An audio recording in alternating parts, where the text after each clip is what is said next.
Welcome to The Authority File, the podcast where you'll hear conversations with academic librarians, technologists, researchers, and authors whose work is laying the foundation for higher education's future. I'm Bill Mickey, your host and the editorial director at Choice. If you're new to The Authority File, we encourage you to sign up for our monthly newsletter, The Authority File Roundup, which keeps you updated on previous, current, and upcoming Authority File episodes. You can subscribe at choice360.org by clicking on the newsletter banner at the top of the homepage. Okay, so here's a question for you. What is the function of a library? Now, given who's listening to this podcast, that might sound like a rhetorical question, or maybe even a dumb one, but my guests for this series have published a new book called Unpacking the Personal Library, The Public and Private Life of Books, published by Wilfrid Laurier University Press. In it, they collect essays and stories that interrogate the meaning and purpose of a variety of libraries. Libraries of a certain vintage and context, like libraries at foreign embassies, or the personal libraries of authors, politicians, and poets. While doing so, we learn about the relationship between libraries and archives, how using digitized resources differs from wandering the stacks, and even what the value of libraries are to the great variety of individuals who curate them and visit them. Joining me are the co-editors of Unpacking the Personal Library, Jason Kamlott, Professor of English and Research Chair in Literature and Sound Studies at Concordia University, and Jeffrey Weingarten, Professor in the School of Language and Liberal Studies at Fanshawe College. In this first episode, we're introduced to Jason and Jeffrey, their research backgrounds, and how two language and literature professors came to produce a title on libraries. This series is brought to you with support from Wilfrid Laurier University Press.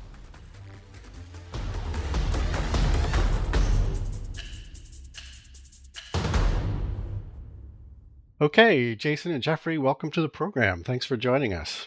Thank you. Thanks. Great to be here. All right. So before we dive into the discussion of your book, it'd be great if you could provide us a little bit of background on your current positions and research interests. And Jeffrey, why don't we start with you? Sure, yeah. I'm Dr. Jeffrey Owen Weingarten. I'm a professor at Fanshawe College in the Language and Liberal Studies program. I did my PhD at McGill, and that was really focused on Canadian literature and Canadian history and social politics, stuff like that.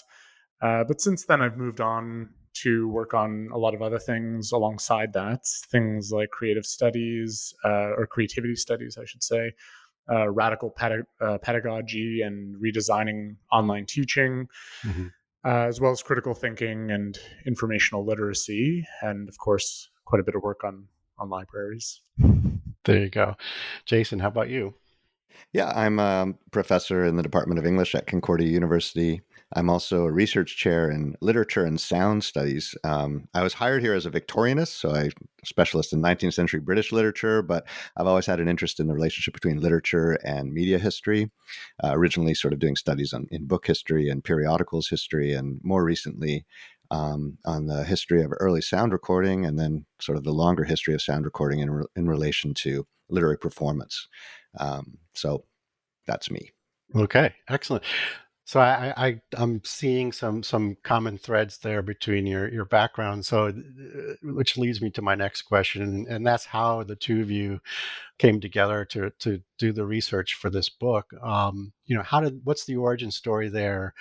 Given your research backgrounds in language and literature, where does sort of the library concept enter the picture for you two? Yeah, Jason, do you want to start? Because I think we realized you have a better memory than I do. Sure. Well, I met Jeffrey. I was giving a poetry reading at the Atwater Library, so it does have an origin in a library, a public library, actually. And I met him. He was in the audience there, and we were talking afterwards. And I believe he was still a student at McGill at the time. Yeah. And from there, we kept in touch, and we had an interest in libraries and book history in a broader sense. And eventually, Jeffrey applied to do a postdoctoral fellowship at Concordia because I had just started up a project around the library of Mordecai Richler, who's a Canadian novelist. And his interest in libraries fit really well with the kinds of projects we were imagining around that particular collection. Mm-hmm. Yeah, and I'll just sort of add that while Jason was working on Mordecai Richler on the 7 blocks away, I was working on F.R. Scott, a Canadian poet and political figure. Scott had donated his library to McGill, and so I was just sort of perusing it to write a paper. And it just so happened at some point either someone told me Jason was working on Richler, or Jason himself had told me he was working on Richler, when we kept sort of bumping into each other. And I think, the night that we chatted at Atwater, it was pretty clear that we were going to work together on some kind of project, whether the postdoc or something else. And the postdoc came through, and I also had a 1-year contract at Concordia that same year. So it all kind of came together really fortuitously. Excellent. So, Jeff, what brought you into the Scott's library? F.R. Scott. Yeah. So this is actually kind of a traumatic academic experience. It was one of those cases where I'd expected to find so much in the library and ended up finding none of what I was looking for. So when I first went through Scott's collection, what I was really looking for was, I just pulled 3 or 4 books off the shelf out of hundreds of volumes. And they happened to be 3 or 4 books on socialism and Marxism. And I just wanted to see if Scott had written anything inside them. And those 3 or 4 books were filled with underlines and marginal notes. And so I thought this was a really, good reason to draft a conference proposal and send off a paper proposal. And it was accepted. And then a few months later, I came back to the library thinking, now I'll go through the rest of the material. 1 or 2 of the books I had looked at had been lost in that time. So that already was kind of upsetting. Yeah. But then every other book I opened up was clean. There was nothing in it. Oh. And I remember having a bit of a panic that it was actually quite a big conference I was going to. There were going to be about 70 people in the audience, and I had nothing to say. So I was frantically taking books off the shelf, turning pages, looking for some sign that he had even opened these books at some point in his life. And anyways, what I was finding though were things I wasn't looking for. So I was finding things like inscriptions from other authors who had gifted books to Scott. And so I started trying to kind of reframe the research experience and asking myself, what does it mean to find nothing in the archive? And it's the academic equivalent of making lemonade. So I didn't find as much marginalia as I expected, but it was interesting to find these inscriptions from a lot of young writers who had gifted these books, and they were asking for approval, asking him to read the book and give feedback. And so I started thinking about that, how, instead of what does Scott's marginalia tell us about Scott's library, what does it mean to use a private library in a public setting as a research tool? And how do we have to maybe be a bit flexible about what we expect to find in the library? And the main thing I ended up trying to get across in the conference paper, which thankfully went well and turned into an article down the road, what I was trying to really get across is that archives, especially when they are private collections like this one, they don't really conform to any rules for research. That these kinds of archives are very different from, say, if I pick up a letter, I'll probably be able to get some insight, between into the relationship between letter writer and letter sender. Yeah. But if I pick up a book in a private library, it might be the inscription that's interesting. It might be a grocery list that they sketched on the back page. It might be marginalia. It might be the fact that this book was never even read. It's still in a shrink wrap.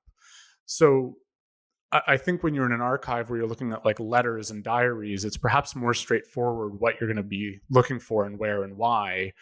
But in a public or private collection, I think when you are picking up people's books, you have no idea what you'll find. And it was something that I think became very interesting to me, that the library is this rich archival resource, and yet we don't really know what we're going to find when we go there. Right. So, Jason, similarly, what was it about Richler's personal library that kind of caused you to think about the relationship between personal and public libraries and archives and that kind of thing? Well, this is a kind of interesting story, I think, because it starts, I suppose, with discussion about institutional context. I was chair of my department of English at Concordia at the time when the provost, who was an old friend of the Richler family, approached the dean of my faculty, who then came to me and said, the Richler estate has this library of Mordecai Richler, which includes his desk. This was very important to the dean. The dean wanted Richler's desk. And do we want it? And I said, well, what's in this library? Like we had no information about it whatsoever. There was no catalog of the contents. And he said, well, we'll find out about that after, but do we want it? And I said, well, maybe. And as a chair at the time, I was aware of some space that I thought would benefit my department, right sort of on our floor that was being underused by emeritus math professors. And so really the story in part originates in the space takeover or sort of using space. I was thinking, well, if we could install it in that space and then maybe use one of those rooms as an extra seminar room, perhaps this would be, a big win, even without knowing what's actually in the collection. So things proceeded with the lawyer of Richler's estate, Michael Levine, and eventually, before we signed an agreement to take this collection, I was allowed to go in to look at what was in the collection. The collection had not had much luck in finding a home because it was quite large. There were over 102 cubic foot boxes of materials. So it was comprised of over 5,000 books and then all kinds of papers, magazines, periodicals, and realia of different kinds. Everything that was in his last working office, which was a very big office out at his house in the Eastern Townships. So that summer, and it was being held at another old friend of Mordecai Richler's family, Alvin Siegel, who runs the largest men's clothing manufacturer in North America. And he has a huge factory in the east end of Montreal. And because he had room in his warehouse, Richler's library was being stored there in all of these boxes. So that summer, for about 2 months, I took a team of students and a couple of librarians every morning out to Peerless Clothing, and we started opening the boxes that were holding Mordecai Richler's library and cataloging it. We did a rough catalog of everything that was inside it. And then that's when I began to think, oh, this is a really interesting collection of some kind. I didn't quite understand it, but what I did understand was that it was a mixture of trade books that our library probably already owned. All kinds of sort of manuscript material, some of which were probably of quote unquote archival quality that should have been in the Richler Fond, in fact. All kinds of periodicals, source materials that he used for a whole bunch of the books that he wrote, like newspaper clippings with underlines on them and things like that. Some books that had annotations on them in Richler's hand, although Richler was not a big annotator of books. Like he would usually write just a few page numbers at the front page of the book of things that were of interest to him. A huge collection of review copies, because he was being sent review copies by the pound on a weekly basis because everyone wanted Mordecai Richler to review their book. Right. And then all kinds of strange, like realia, like all his passports were there, his address book, which was filled with all of his contacts, half-smoked cigars, paper clips, like everything that was just in his office. So it was very interesting to me as a collection in a bunch of ways, mostly though for thinking about what kind of collection this was and what a messy collection this was, because it wasn't completely just a library of books. It was kind of a mixture of a book collection, so a library, an archival collection because there were archival materials in there, and then a kind of unspecial collection of all the stuff, that would allow one to reconstruct, if one wanted to, the exact last state of his office, on the day that he died. So it was very intriguing to me as a kind of collection to think about collections and how we sort of organize them and value them in different ways, because it had sort of a huge continuum of things that ranged from the valuable to the really unvaluable to practically like what we would just call garbage, and if we were acquiring it, then, we would be beholden to the collection as it was. So we had to preserve in our agreement every last paperclip that was in those boxes. And that was really interesting to me to think about, okay, what did it mean to sign such an agreement and to, in perpetuity have to keep this kind of collection intact? So it was really a useful boundary object for thinking about collections. Excellent. And did you get the desk? we got the desk. We got some. Good. I mean, we built an oral history project around the materials, so we also got some great stories about the desk from Richler's widow, Nice. Florence Richler. Yeah. Good. So I'll stick with you, Jason. So explain how your experience with the collection and acquiring it. What was sort of the catalyst to think, okay, this is really interesting. Let's turn this into a collection of contributions for a title. Okay. Yeah. So this eventually, those boxes, as I said, we did a rough catalog of all the materials at Peerless Clothing, and then those boxes made their way. They were shipped for free by Alvin Siegel to Concordia. We unpacked them in this space that the university had invested in. Now they renovated those 2 rooms that I was telling you about, and they were installed. And at that point, I thought, well, if we really want to do something with these materials, we need some funding to catalog them properly, but also to gather experts in different fields of collection, to think about the significance of a collection such as this. So I applied for some research funding from the Social Science Humanities Research Council of Canada, for a project called the Richler Library Project, which was in part about expanding the actual Richler collection for research about Mordecai Richler and the history of Canadian literature during the period that he wrote, because there was a lot of interesting material about that, cultural material about that period. But also, it was framed as a kind of, like I said, using that library as a boundary object for thinking about the nature of collections and the systems and structures in which we organize them and value them. So after a few tries, actually, we received funding for this project, and we got funding for a 4-year project, which allowed me and Jeffrey, in some instances, and then other colleagues, to organize an annual conference that had a different focus each year, but in general was sort of a forum for exploring these questions around collection, and allowed us to invite experts from across North America and actually even beyond to join us in Montreal and present papers on that year's questions that emerged from the collection. And this book emerged from one of those conferences. It was really a conference about the personal library as a kind of resource for cultural study and for literary study. And we had a really interesting group of scholars and librarians and archivists join us in Montreal and present papers on similar kinds of libraries that existed elsewhere, and just sort of concepts of collection and concepts of the personal library or the private library. Yeah, great.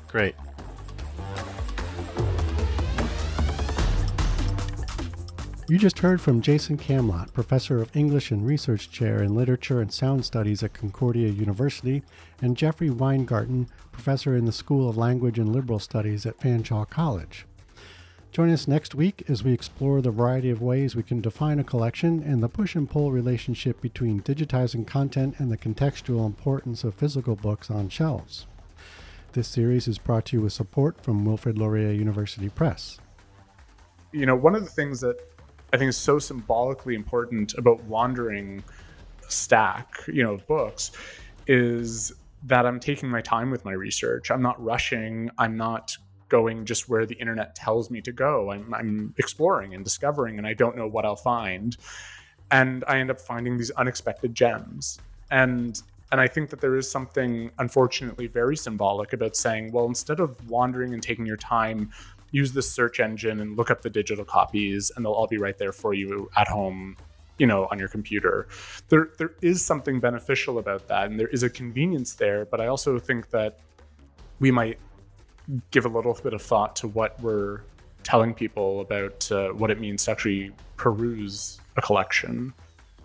As always, underwriting opportunities for the Authority File podcast are directed by Choice's advertising manager, Pam Marino, and all of our episodes are produced and edited by Choice's digital media producer, Sabrina Kofer, with support from digital media assistant, Ashley Roy. That's all for this week. Thanks for joining us.